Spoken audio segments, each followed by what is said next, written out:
سلام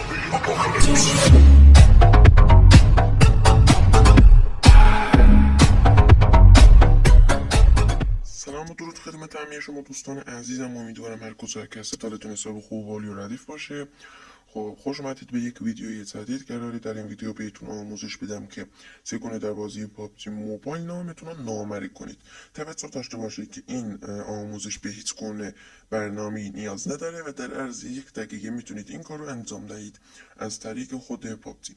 امیدوارم که خوشتون بیاد. زیاد حرف نمیزنم، کانال رو دنبال کنید، ویدیو رو لایک کنید و اگه دوست داشتید ویدیو رو باز نکنید و کامنت بذارید. خب پس بزن بریم.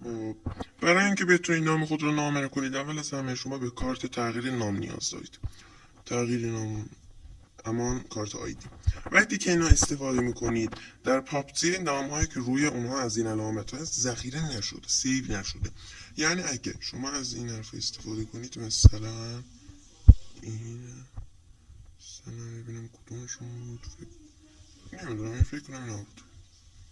این اکانت فیکم، یعنی به دردم نمیخوره، یعنی اگه اشتباه بشم نگرانه نیست.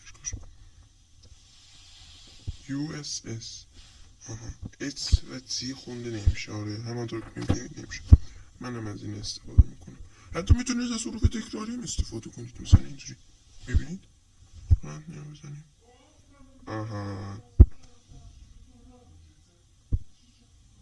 خب الان اینا بکنیم دوباره. الان میگه که نام ذخیره هست.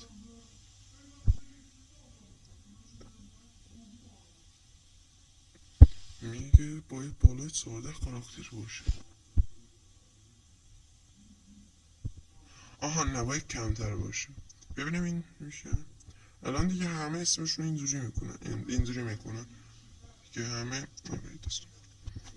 برای همین چون اینجوری میکنن همه اسمشون رو نامری میکنن. برای همین پیدا کردن اسم یکم سخت میشه. اینم آر هم میشه. آر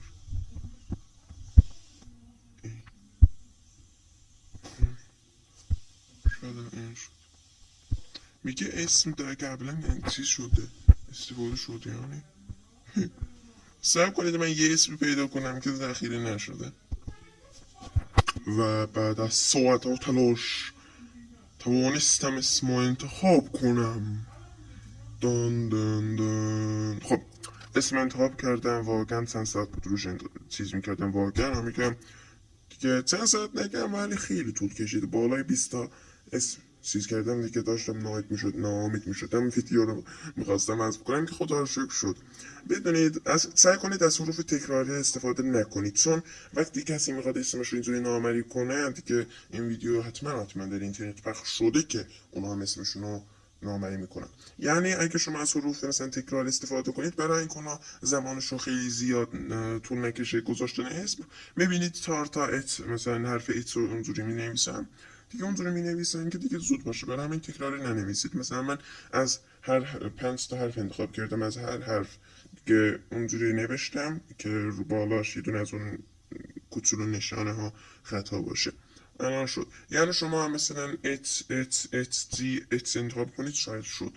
خب امیدوارم که از ویدیوم خوشتون اومده باشه. لایک کردن، دنبال کردن یا هم سابسکرایب کردن از یادتون نره. اگه دوست داشتید ویدیو رو لایک کنید و کامنت بذارید و اگه هم خیلی دوست داشتید ویدیو رو بازنش کنید و از من حمایت کنید.